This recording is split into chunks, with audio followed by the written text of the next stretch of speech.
invité, il y aura Laetitia Hallyday qui nous racontera sa croisière avec Johnny. Mais tout de suite, je vous demande d'accueillir l'une de nos plus grandes stars. Nous craquons tous pour lui. J'ai nommé Christophe Lambert.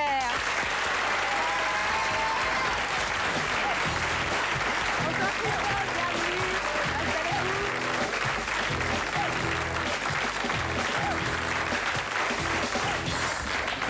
Christophe, vous allez bien? Ça va très bien, ouais.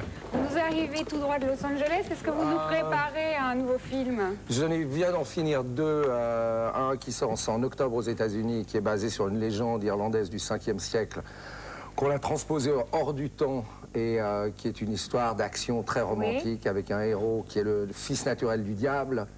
Wow. Qui doit combattre le mal s'il ne veut pas devenir le diable lui-même. Donc, mais le problème qu'il a, c'est qu'il n'a pas le droit à l'amour. Alors dans le château dans lequel il va, il tombe fou amoureux de la fille, qui tombe folle amoureuse de lui, et il ne peut jamais lui dire qu'il l'aime. Mais ça, c'est le début de l'histoire. Donc ça sort en octobre, et ça va sortir dans la foulée en France et en Europe. Et le deuxième, j'ai eu la chance de tourner avec toutes les vieilles légendes d'Hollywood, de Charlton Heston à Shelley Winter, passant par Carol O'Connor, Mike Connors, qui était Joe Mannix, Barbara Bain, qui était dans Mission Impossible, quoi. Toute une pléiade d'une dizaine de... On avait énormément d'Oscars sur ce film. J'imagine. Et ça s'est très bien passé. Ça se passe dans une maison de retraite et je suis un mec un peu mentalement lent. Et donc, c'est pas du tout un rôle de composition.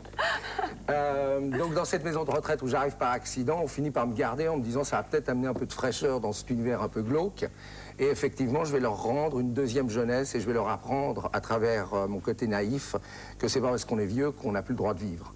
Et donc ils vont redevenir des gens jeunes, en tout cas à l'intérieur. Ça c'est prévu pour? Et ça c'est prévu probablement pour novembre aux États-Unis et un peu plus tard. Vous savez, maintenant on sort les films à peu près dans la foulée dans le monde entier. À quelques semaines près. Ouais.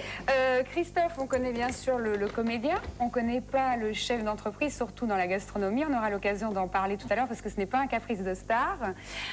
En tous les cas, je vous propose de découvrir notre premier reportage. C'est une vraie légende vivante. Voici l'histoire mouvementée des Rolling Stones qui reviennent en France en concert à Paris en juillet.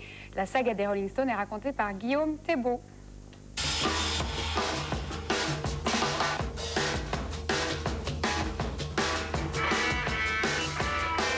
Même s'ils ont l'air bien tranquilles, assis dans leur belle décapotable, ces quatre sexagénaires...